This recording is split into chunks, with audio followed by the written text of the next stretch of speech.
Assalamu alaikum, everyone. Welcome back to this explainer for BR Literary Corner. I really hope you're all doing incredibly well today. So in our previous lectures, we actually laid down some serious groundwork. We learned all about simile, metaphor, and personification. But today, in part 4 of our literary term series, we're shifting our focus to learn another absolutely vital literary tool. Today, we're talking about imagery. So get comfortable and let's begin. Okay, let's dive into this. Here is our roadmap for today's explainer. First, what is imagery? Second, the 5 sensory types. Third, why use imagery? Fourth, the easy trick. Fifth, a quick quiz. And finally, number 6, our conclusion. Section 1, what is imagery? To put it formally, imagery is the use of descriptive language that helps readers create pictures or experiences in their minds. I really want you to focus on those 2 words for a second, pictures and experiences. When a writer uses imagery, they aren't just tossing information at you. They're actively building a whole world inside your head. They literally want you to experience the story, not just read the words. So the crucial point is really this simple equation. Imagery equals language that appeals to our senses and creates a picture in our mind. Writers use imagery to help us see, hear, smell, taste, or feel what's being described. It's essentially the bridge between the words on the page and your physical reality as a reader. Section 2, the 5 sensory types. Let's move to and see how this all builds. These 5 senses literally make up a writer's ultimate toolkit. We've got visual imagery for sight, auditory imagery for sound, olfactory imagery for smell, gustatory imagery for taste, and tactile imagery for touch. Let's look exactly at how a writer might actually use each of these 5 tools. First up is visual imagery, which obviously appeals to our sight. It helps us see something clearly in our mind's eye. Take a listen to this example. The golden sun slowly disappeared behind the mountains. Notice how that paints such a vibrant, colorful picture? You can almost see that glowing yellow light sinking right behind those dark, jagged peaks. Next, we have auditory imagery, which connects to our sense of hearing. And this brilliantly illustrates how writers can make us literally hear the scene. Consider this sentence. The birds sang sweetly in the morning. Suddenly, a totally silent page has a soundtrack. You can actually hear that high, soft, melodic chirping right in your imagination. Then we have olfactory imagery, which appeals to our sense of smell.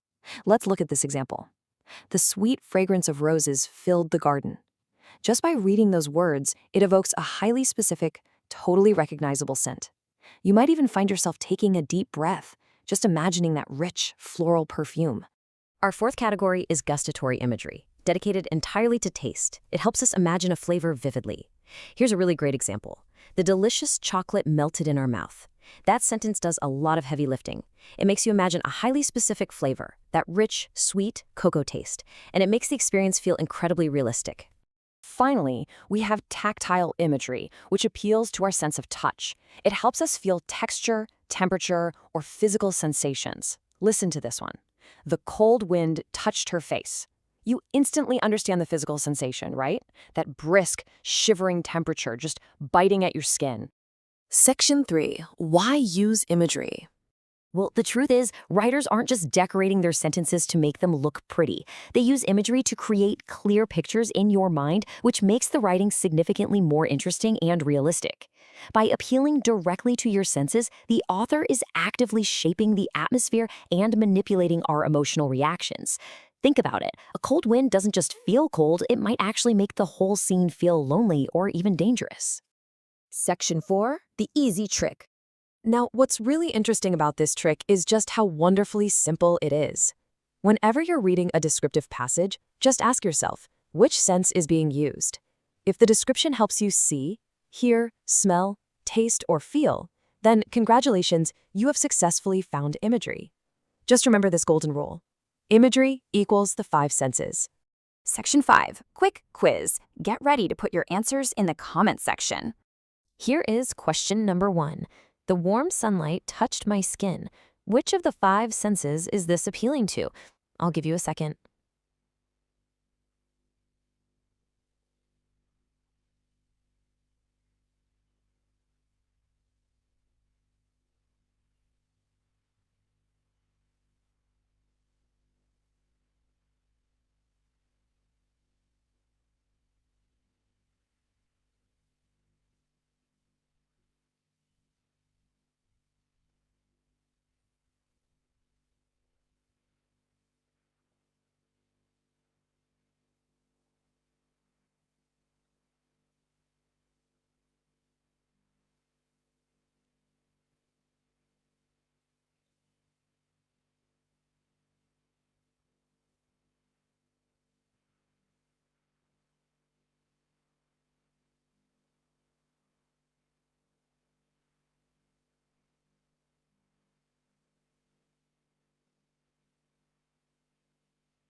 Let's try question number 2.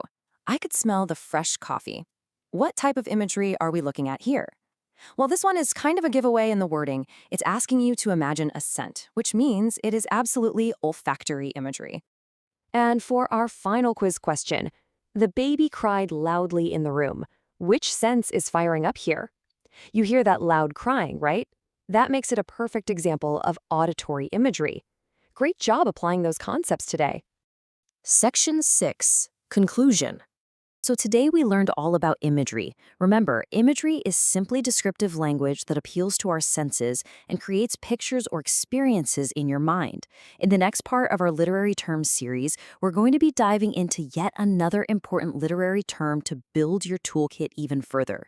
If you found this explainer helpful, please give it a like, share it with your classmates, and subscribe to Be Our Literary Corner. And hey, don't forget to press that bell icon so you never miss the next part. Keep learning, keep exploring literature, and I'll see you in the next lecture. Allah Hafiz. But right before you go, I want to leave you with one final thought. As you explore literature today, whether it's a textbook, a novel, or even just an article online, which of your 5 senses will you use to bring a writer's words to life? Keep those senses open and enjoy the worlds you read about.